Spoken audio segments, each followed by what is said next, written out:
We Love It Raw Wrestling Review. Chris Courys the Future, Mr. Caldero. What's up, Chris? Jump in. Well, before we do that, briefly go into Total Impact SmackDown. Yes. From this project. It's going to be very brief. Very, very brief. I didn't watch Ring of Honor. There's so much wrestling I could watch in a week. I'm sorry. I can't dedicate my life to wrestling. I could, but there's other shows to watch, as you know. Yeah, of course. ABC. So, yeah, I'm going to put this mic closer to Chris. So, this is Total Impactful SmackDown segment. NXT, Charlotte. I don't know why I said that. Charlotte. Pronounce it right. Charlotte versus a new girl named Becky Lynch. When I look at, I like I said last time, I only watch for the divas and I take it off. Becky Lynch looks like she can be a Wyatt. She has like the dark grunge look, and if anyone's gonna be a girl Wyatt, I think it's Becky Lynch. She had a good match with Charlotte, and there's two new girls I never saw named Carmella and Bluey. Who? Exactly. Never seen these girls before. Carmella versus Bluey. Bluey? Yeah, I don't know. Bluey. Who names are Diva Bluey? Sasha Banks had a segment in the back with Becky Lynch, a.k.a. the girl who I think is going to be in the Wyatts. So that's the only thing I saw Bluey? from No, not Bluey. Mary Lynch or something. Oh, fuck Mary Lynch. Becky Lynch. Next up is TNA. Not much other than there's a girl named Rebel that she is beautiful. She is flexible. Rebel. And she looks nice. Nice buns. Check Rebel out. She's in a gang that's like a circus. And she's like the girl that can flex. Very flexible. And then there's a clown. And then there's a weirdo guy or whatever. What do they got? Adam Rose and TNA? Next up, by the way, Chris, when I ask you to do a drum roll for me, if you don't mind. EC3 doing his bootleg behind Chris Jericho thing when he comes out. He fires Rockstar Spud as his manager, as his bodyguard, and it's a new bodyguard, and he looks muscular. They put like a dark version, black him out, just not see who it is. Drum roll, please. A former WWE superstar that I didn't even know left WWE is now EC3's bodyguard. It's Brodus Clay. It's Brodus Clay. I was surprised. I read that on Bleacher Report. So, I honestly think that's a great move for him. Because he's going to be used more in TNA. Exactly. They're dying for something. Because a lot of the guys are going to be leaving. Dudley's are going to be leaving. I think Angle's going to be leaving. So there you go, people. They need it. And his name is Tyrus. Tyrus. And he wants you to know his name is Tyrus. Tyrus. And he still has the gold chain. Are you serious? Yeah. And he has EC3's Trouble shirt on. It says Trouble. So that's it. I'm watching Main Event right now. It's not even worth getting through. Some Gold Dust segment with Gold Dust, Stardust. Know Your Bro versus is like a comedy. Just put into this fact, ladies and gentlemen. It was like the worst show that Richard Dawson would host. It was. I like the Rikishi dance and that was about the only JBL segment. having no rhythm. Yeah, I know. Awesome. Like I said, and no one in the world could resist dancing with that song on. Especially you're in the ring with Rikishi's kids. But Main Event was forgettable. Ugh. Other than Bo Dallas. Okay. He lost, man. Why are you making Bo Dallas lose, man? That's the end of Total Impactful SmackDown. Chris Courys, Jump in on Monday Night Raw. Okay, Raw. From Kansas City, which, by the way, you all sports fans know is hosting the World Series for the first time in 29 years. So, they had a double fun day on Monday, and of course last night, and of course tonight with the World Series going on. Go Royals. But that's different. We don't do sports in baseball and all that. We do Raw. Raw basically started with the Authority coming out, minus Stephanie McMahon, if you noticed. And, you know, they're just hyping you up for Sunday, you know, for Hell in a Cell, you know, and yes, this and this, and they talk to you about, you know, the main event, the Epic 3-on-2 handicap street fight, which we'll go into later. Which is actually was a good main event, by the way. I'll tell you that later. But, you know, they're talking about, you know, this, and this, and then they add a stipulation into the John Cena, Randy Orton Hell in a Cell match that the winner would receive a title shot in the future against Lesnar. So, that's how it started. And I think it was interesting to know about that stipulation. Because rumors are going around from sources that I read that Randy Orton Sunday is going to turn face. We're going to go into why he will turn face later on. What do you got to say? Randy Orton is naturally becoming face because of just on World Star Hip Hop. There's 2 compilations of him doing the RKO out of nowhere. I love these those. fan-made things. I love He's those. naturally becoming face online. Mm-hmm. So WWE is just going with what's natural. Right. Like the Daniel Bryan thing. Right. But there's a reason why he will be going face, which we're going to talk about much later on. Then we had what was it? A tag team match with or was it this week where Mizdow got into the tag team match? Yeah, it was Mizdow in the match, I believe, and Miz was just on the side. Yeah, and Mizdow picked up the win, which was a shock. I look for Mizdow to leave the Miz. He's better off as a singles competitor than being with somebody. That's just my opinion. I think he's better off. Then we had a Divas match. Alicia Fox versus AJ. Boring. Who won that match? I wasn't really paying attention to that match on Monday. Who won that Divas match between AJ and Alicia? I wasn't really paying attention. I kind of blacked out with a lot of things because I think the pay-per-view is like a week late. Everyone is just zoned out. Give us the pay-per-view already. Exactly. I watch the matches, but it feels like a blur because it's like, give me the match already. Exactly. And I'm ready for the pay-per-view. Oh, so am I. I mean, you have no idea how...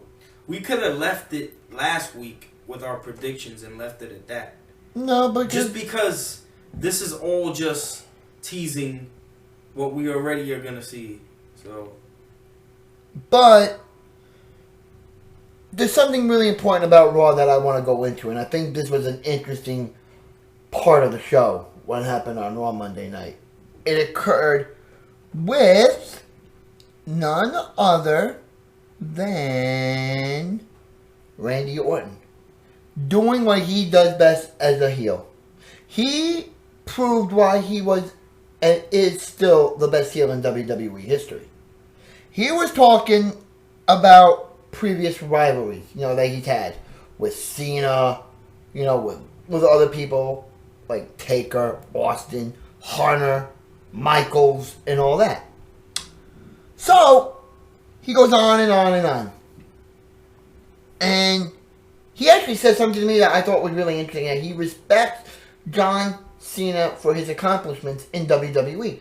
That totally shocked me. When does a heel ever accomplish a face? You never see it. Never. I found that very interesting to hear Randy Orton, a heel, talking respect to John Cena, a face. It is a setup to... It is. Yeah. But, he was saying, at the end of the match, he's going to savor every minute of the win against Cena. But here comes Paul Heyman, the advocate for Lesnar. And Heyman is talking, about Cena versus Orton back in 2002. Cena's first year in WWE. And he was talking about Brock Lesnar beating The Rock for the WWE title back then, which I do remember, by the way. And Heyman was saying, that the winner of the Orton-Cena match is going to face reality because they're going to lose. Lesnar is going to single-handedly destroy either Cena or Randy Orton.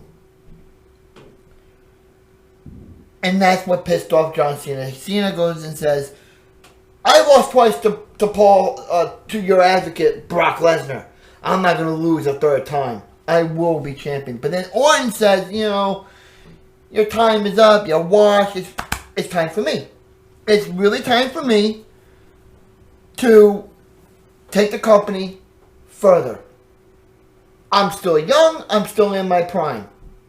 You're older, John. You're getting washed out. So, Heyman was just sitting there and he was laughing about it. Cena comes, gives him the AA. Tries to give him the AA. But Cena resisted temptation. So Cena thinks he's Superman. Exactly. He has these morals that instead of, I can't AA a guy, whatever. He's... Yeah. Then which led to a beautiful RKO from Orton. And here is why Orton will go face, ladies and gentlemen, this Sunday in Hell in a Cell. The main event. The 3-on-2 street fight. The Authority versus Cena and Ambrose. The Authority won in a brutal street fight. This was a brutal street fight. But the end result had it Seth Rollins giving Randy Orton the curb stomp. Which is going to lead you to believe Orton beats Cena. Orton goes on to face Lesnar. Orton beats Lesnar. Rollins beats Orton.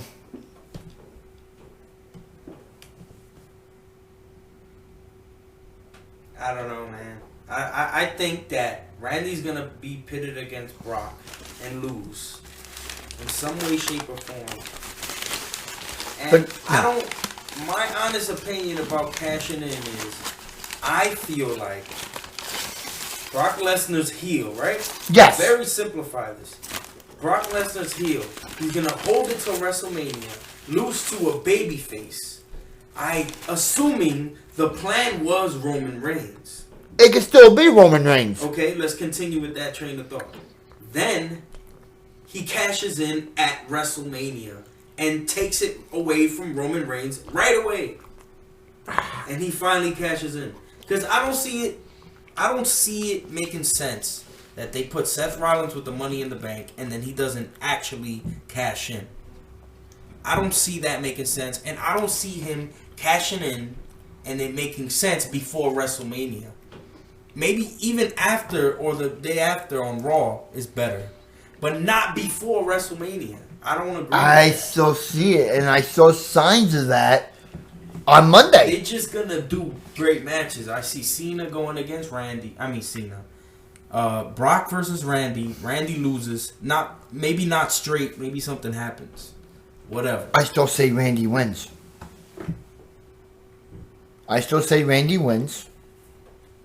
Is there anything from Raw that's just good?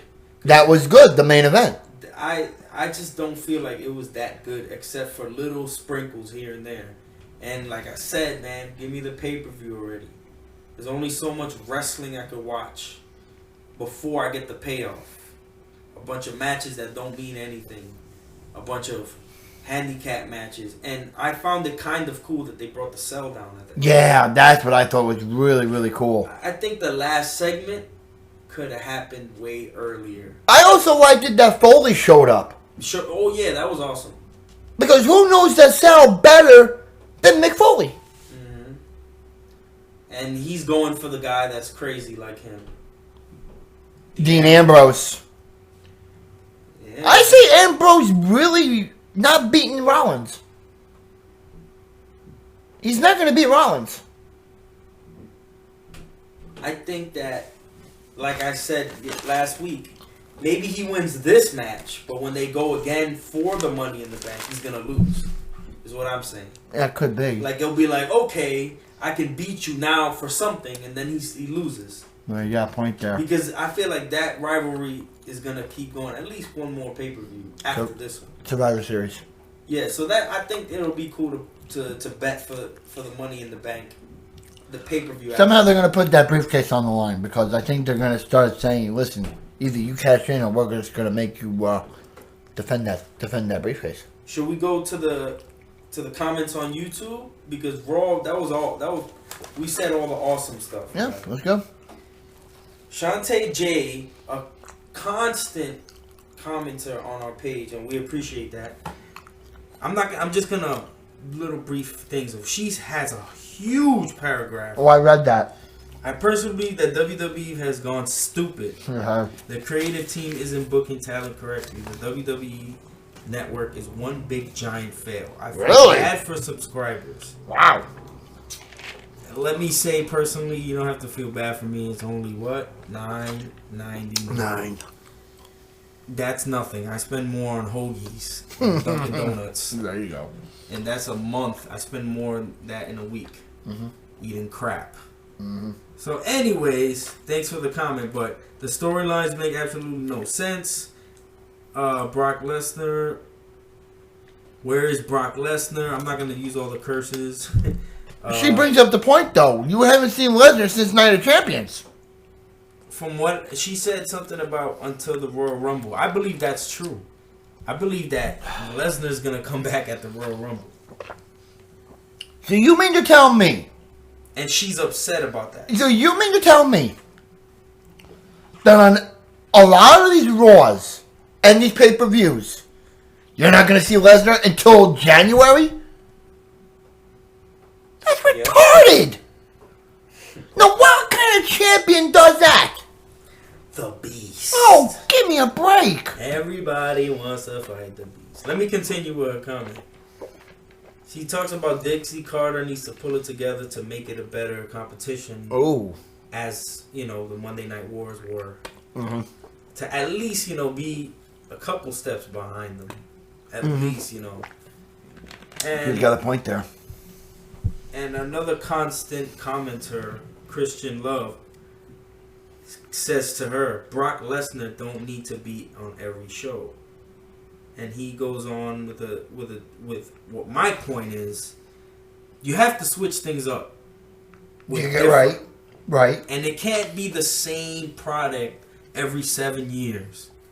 There hasn't been this type of champion in a very, very long time. The last champion. Let things be, different. The last champion you had. And then we're gonna complain that things are the same. Yeah, the last champion you had like that was Austin. No, even way before. I mean, as far as a champion that's never there, but when he comes there, it's a big deal. Undertaker? You can resemble that. No, but he wasn't a consistent champion that was gone with the belt, gone with it. Okay, I see what you're saying. Is what I'm saying. Yeah, in the 80s, in the 70s, they would be gone for months. Yeah. But when they do an event, it's a big event. It's a big event. Big drawing event. It's a big event. That's the same concept, but on a different type of way. Yeah, on a different level. So it's been that long since we even got anything close to that. So I sorry to disagree with a loving fan that's always commenting, but I disagree. I agree with Christian Love because it's a beast that's hidden to, you have to make this worth it for me to come destroy you. It's a good concept. Exactly. And it makes the fans wonder. And it makes everyone kick each other's ass for a while. Exactly. To prove that they're not just one match that's like, okay, you're... Exactly. And this Hell in the Cell match is going to prove who's going to fight Brock Lesnar. So that's pretty good, man. Yeah, that really is good. And maybe I'm wrong about he's coming back in Royal Rumble. Maybe he'll do one more pay-per-view, then take a month I say he off, does. then come back in Royal Rumble. I say he does Survivor Series in November. Takes December off for tables, ladders, and chairs because that's the money I pay. Yeah, because that's not going to work for Brock anyway. And that's the last pay-per-view of the year. Yeah, that's the last pay-per-view of the year. And then you're going to start... come back at the Rumble. And start the road to WrestleMania. And I think he should do every 2 pay-per-views until Mania. Do the major ones. Do like Survivor Series, the Rumble, Mania. What major pay-per-view? You don't have a major one in April, May. You don't have a major one in June and July. He's going to be gone after Mania. Yeah, I heard that. He's definitely going to lose. I heard that. But that's a long time to have that belt. Yeah. Thanks for the comments. Let's just talk about what's on the WWE Network. I'm sorry. I feel sorry for you, Chris. Because you have the WWE. You're a subscriber. Not to tease my comments. So are you. You know, poking fun of the Yeah. But either way, a lot of cool stuff, man. They started the advertisements. Yeah, you noticed that, right? Yeah. I was watching Nitro this afternoon. They started the advertisements. I was like, really? You're starting the advertisements now? Are you that hard up? What I caught yesterday was the Generation X Confidential. That was better than Raw. Oh, that was... The night after, when I went to sleep after Raw, so on Tuesday was the day that I actually sat and watched all the shows. Same here. This was better. This Tuesday was better than Monday as far as wrestling is concerned. And that sucks to say, but Tuesday was so much better. And the DX panel was... that panel was good. It was cool to have them talk about all the stuff. Yeah. They didn't say too much that we didn't know. Of course not. But it was still cool. Right after that, I saw WWE versus WCW. The Monday Night Wars. And I'm going to say this before I introduce the name. A while back, some guy named Bill Goldberg was getting harassed on Twitter that, why are you not on the Monday Night Wars? And instigating his response. Mm-hmm. You know what I'm saying? Right. And he said something out of line, like, whatever, F them, whatever. You idiot. You speak too soon before you let them play out their storyline. You sound Bill Goldberg. I hear your podcast once in a while because you have someone interesting on it, but your podcasts are boring.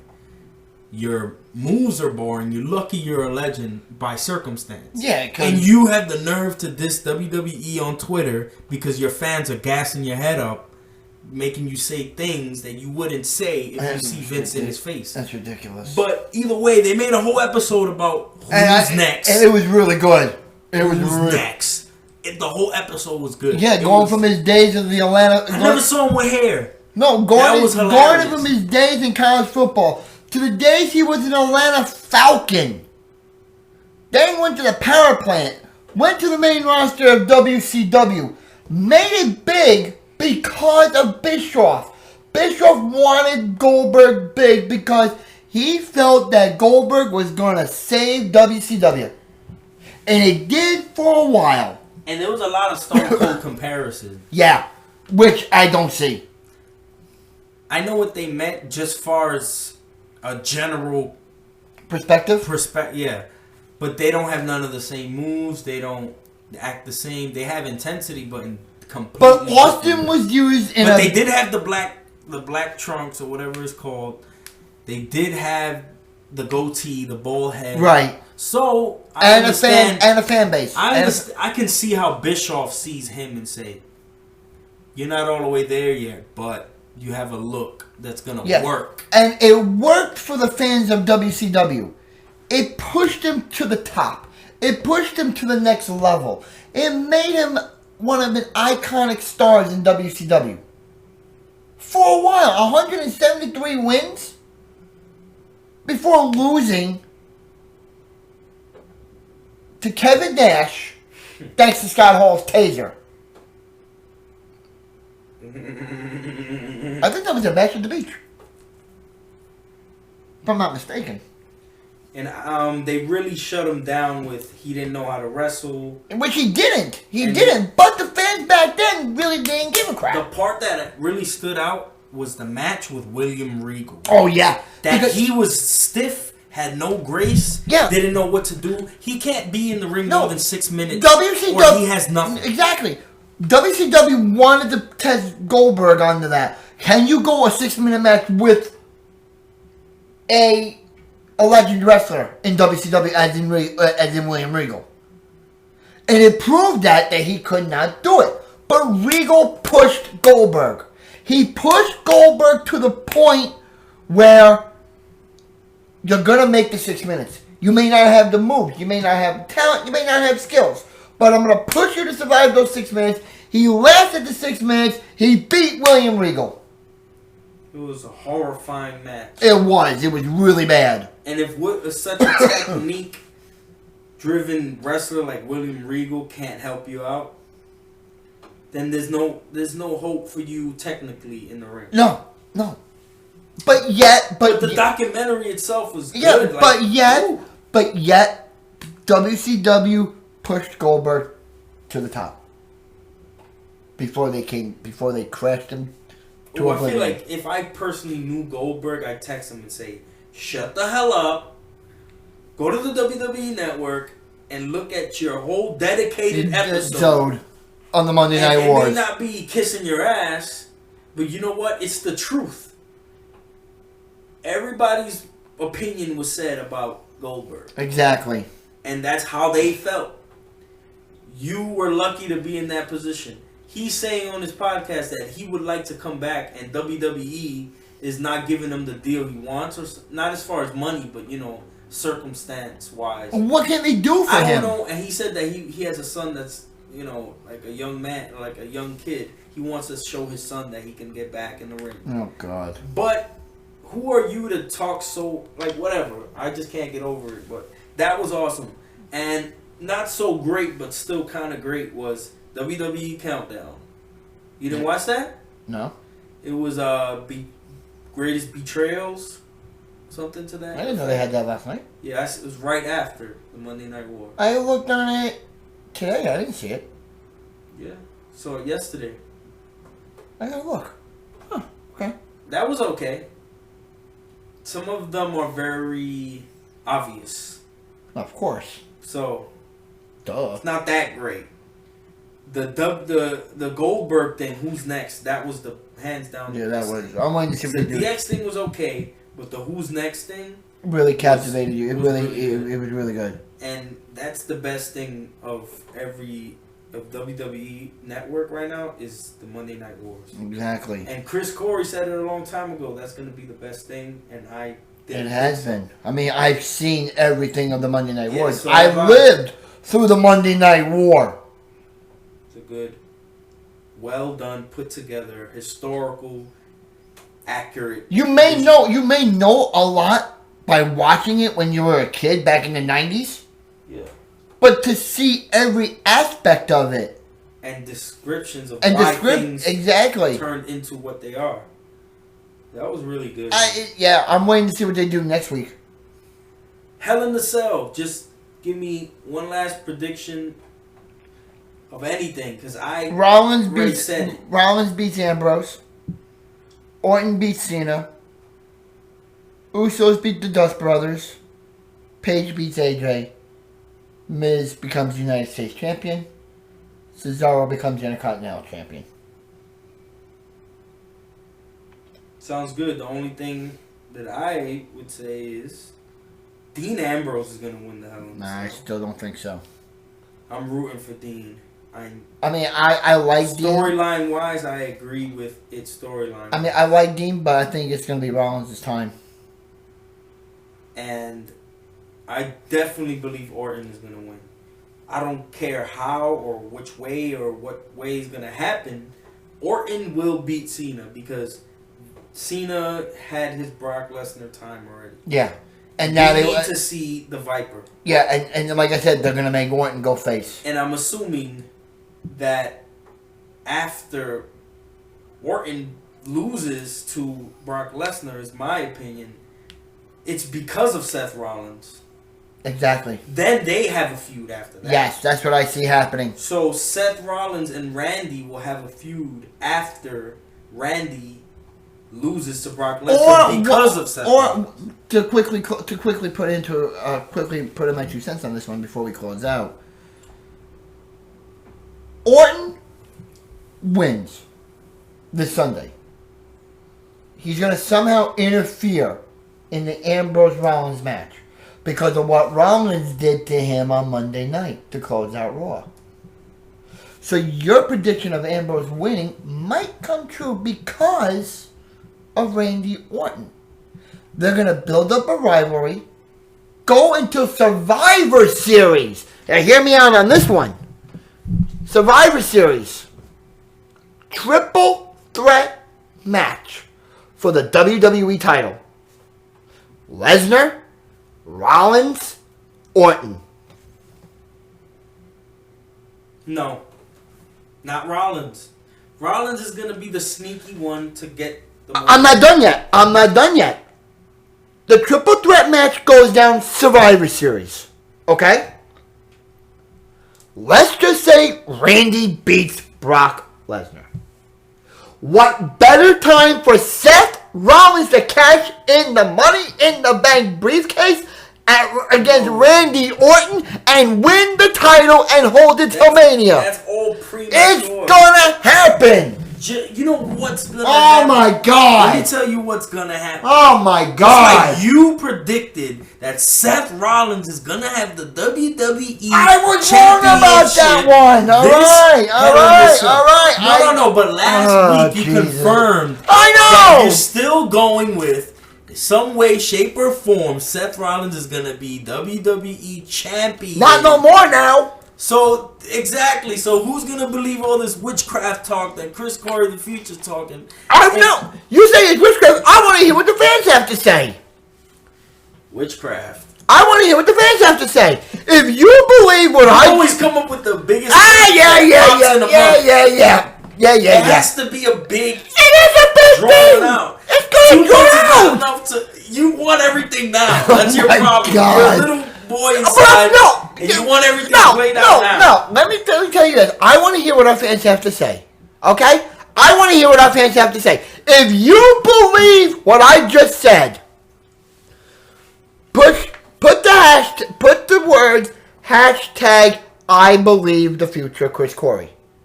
If you do not believe what I said, that's too long of a hashtag. But hashtag Chris Corey, hashtag Caldero. Who do you agree with? Yeah, Corey or Caldero. Corey, yes. Caldero, no. I'm curious. Because this guy's dreaming. And this is off topic, but someone else asked me today. Yeah, okay. Hey, how long ago was the first episode?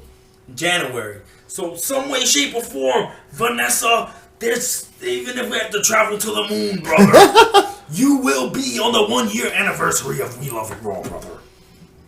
We're gonna find a way. I don't know. I found out.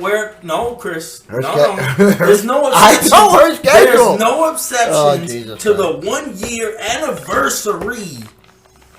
I don't care if I have to sleep in a bag outside and wait till she gets up and do 10 minutes with her. We are doing this. In a blizzard. We are doing this. So let me ask you this: on the one hashtag VNES returns. Now let me ask you this quickly to close out the show.